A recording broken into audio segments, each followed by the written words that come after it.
pahlawanku, engkau mengurapi kepalaku dengan minyak baru. Shalom Bapak Ibu semua, apa kabar? Puji Tuhan, kita kembali jumpa lagi di hari Minggu. Dan saat ini Bapak Ibu semua, kita ada di khotbah Minggu bersama Box Willy. Tema khotbah Minggu ini adalah jangan percaya ramalan. Saudara, punya masa depan yang cerah adalah harapan semua orang. Boleh katakan amin. Banyak orang merasa penasaran dengan masa depannya dan berusaha untuk mencari tahu bagaimana dan akan seperti apa masa depannya. Berbagai cara pun mereka lakukan. Ada yang pergi ke toko buku mencari buku-buku yang mengupas tentang kiat-kiat meraih masa depan. Ada yang nekat pergi cari ke dukun-dukun atau peramal. Bahkan ada yang percaya pada tanda-tanda di tubuh seperti garis tangan atau tai lalat. Dan ada juga yang percaya pada ramalan bintang dan sio dan sebagainya. Situasi yang demikian menjadi kesempatan emas bagi para nabi palsu, tukang-tukang tenung, dukun, dan juru ramal untuk melancarkan aksinya. Saudara, jangan percaya ramalan. Yeremia 29 ke 8 dikatakan, sungguh, beginilah firman Tuhan semesta alam.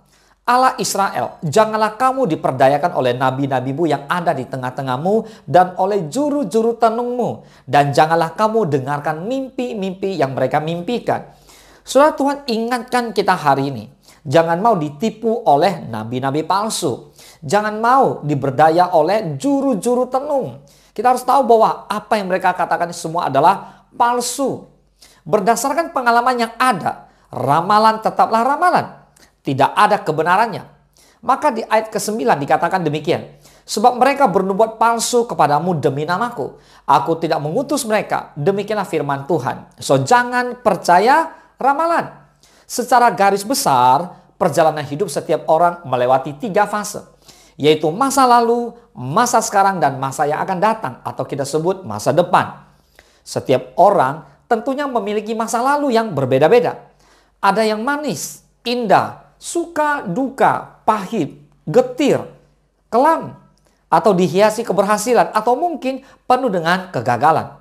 So, tak bisa dipungkiri bahwa masa lalu seseorang dapat mempengaruhi kehidupannya di masa sekarang, namun kehidupannya di masa depan sesungguhnya tidak ditentukan oleh masa lalu, tapi sangat ditentukan oleh kehidupannya di masa sekarang.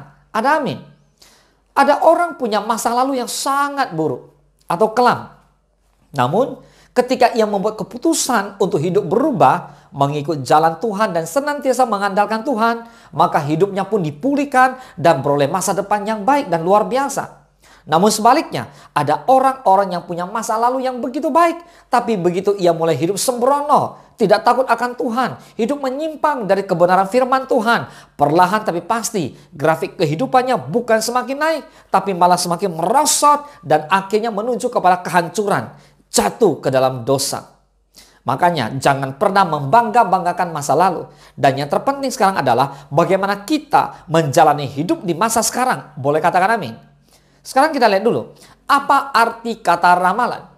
Arti kata ramalan berasal dari kata ramal yang artinya suatu ilmu untuk menafsir atau prediksi tentang nasib seseorang di masa depan, tentang jalan hidup seseorang. Dan lucunya, banyak manusia yang ingin diramal karena mereka ingin mengetahui apa yang terjadi di masa yang akan datang. Pengkhotbah 7 ayat ke-14 dikatakan, pada hari mujur bergembiralah.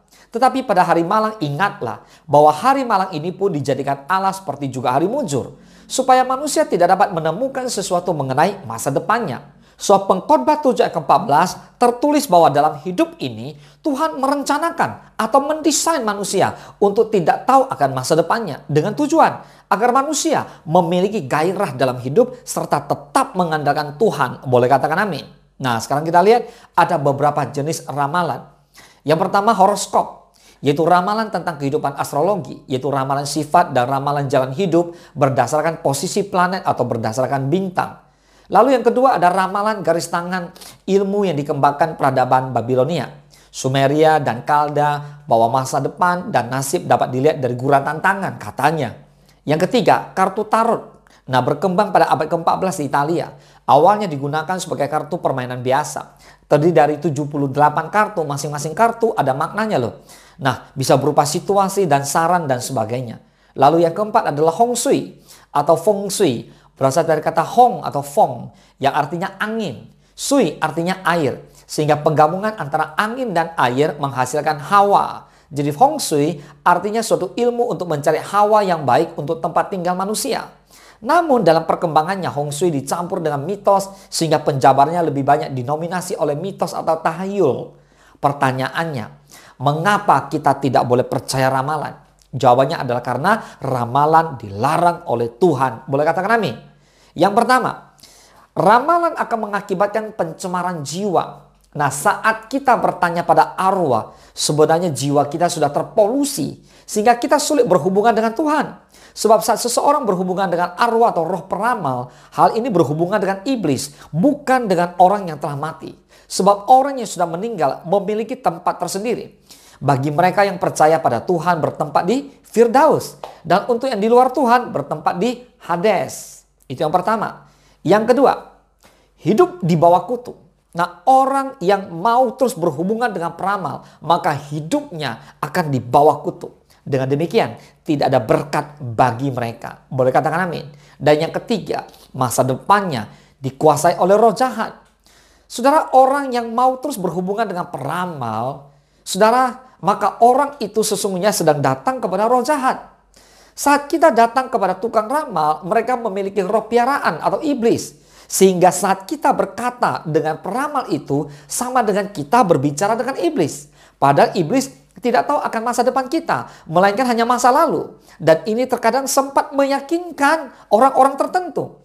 Nah, seandainya iblis tahu akan masa depan kita, maka tidak mungkin Yesus disalibkan. Karena rencana Tuhan bagi masa depan kita itu baik dan penuh pengharapan serta lebih baik dari masa lalu. Katakan amin. Sekarang kita baca Amsal 23, 17 dan 18. Janganlah hatimu iri kepada orang-orang yang berdosa, tetapi takutlah akan Tuhan senantiasa.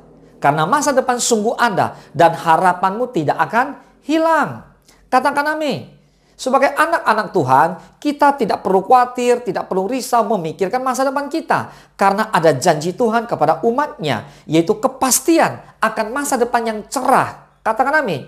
Maka dikatakan Amsal bahwa masa depan sungguh ada. Dan harapan kita tidak akan hilang. Mari sama-sama katakan amin. Lalu di Yeremia 29 ke 11 dikatakan sebab aku ini mengetahui rancangan-rancangan apa yang ada padaku mengenai kamu. Demikianlah firman Tuhan, yaitu rancangan damai sejahtera dan bukan rancangan kecelakaan. Untuk memberikan kepadamu hari depan yang penuh harapan. Katakan amin. Jadi saudara, untuk menjadikan masa depan cerah sebagai milik yang pasti, maka kita harus memperhatikan bagaimana hidup kita di masa sekarang ini. Bukan terpaku atau berorientasi pada masa lalu. Jadikan masa lalu hanya sebagai pembelajaran atau bahan evaluasi atau guru yang terbaik. Ambil yang positifnya aja. So kita patut meneladani apa yang dilakukan oleh Rasul Paulus. Filipi 3 ayat 13 dan 14. Saudara-saudara, aku sendiri tidak menganggap bahwa telah menangkapnya. Tetapi ini yang kulakukan, aku melupakan apa yang telah di belakangku dan mengarahkan diri kepada apa yang di hadapanku. Dan berlari-lari kepada tujuan untuk memperoleh hadiah, yaitu panggilan surgawi dari Allah dalam Kristus Yesus. Boleh katakan amin. Dengan kata lain, apa yang kita lakukan di masa sekarang inilah yang menentukan akan seperti apa masa depan kita nanti. Janji masa depan yang cerah adalah pasti bagi orang yang takut akan Tuhan atau hidup dalam kesalehan. Saudara, hidup takut akan Tuhan menunjuk kepada rasa hormat kepada Tuhan. Nah, wujud rasa hormat itu adalah melalui ketaatan kita melakukan firman Tuhan.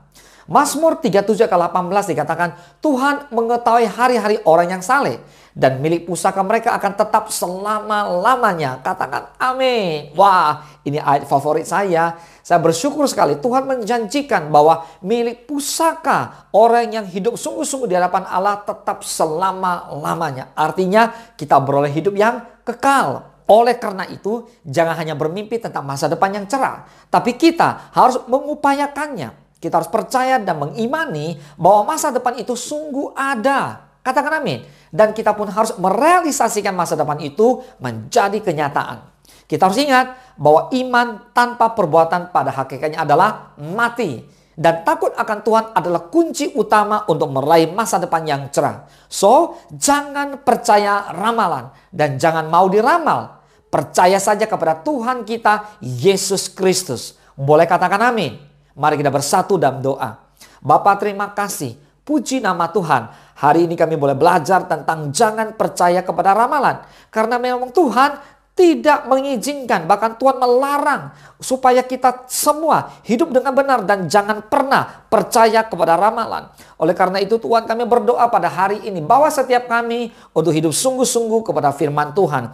Ajar kami hanya percaya kepada Tuhan, hanya mendengarkan apa kata firman Tuhan. Karena firman Tuhan adalah pelita bagi kami, terang bagi jalan kami. Kami percaya Tuhan Yesus berkuasa, Tuhan Yesus berdaulat, Tuhan Yesus yang memimpin segenap kehidupan kami. Kami percaya Yesus Tuhan, Engkaulah segalanya bagi kami. Tuhan berkati setiap bapak ibu dan anak muda, anak-anak kecil yang ada di rumah-rumah, keluarga-keluarga Kristus yang saat ini siapapun mereka yang mendengarkan khotbah minggu ini. Kiranya ada damai turun atas mereka dan mereka semua mengerti bahwa jangan pernah percaya kepada ramalan. Karena yang kita percaya hanya Tuhan Yesus Kristus. Yang kita pegang hanya firman Tuhan. Boleh bersama-sama kita katakan amin. Selamat hari Minggu. Tuhan Yesus memberkati. Ku sembah Kau Tuhan, ku sembah Kau Yesus, ku tinggikan nama-Mu di atas segalanya. Ku sembah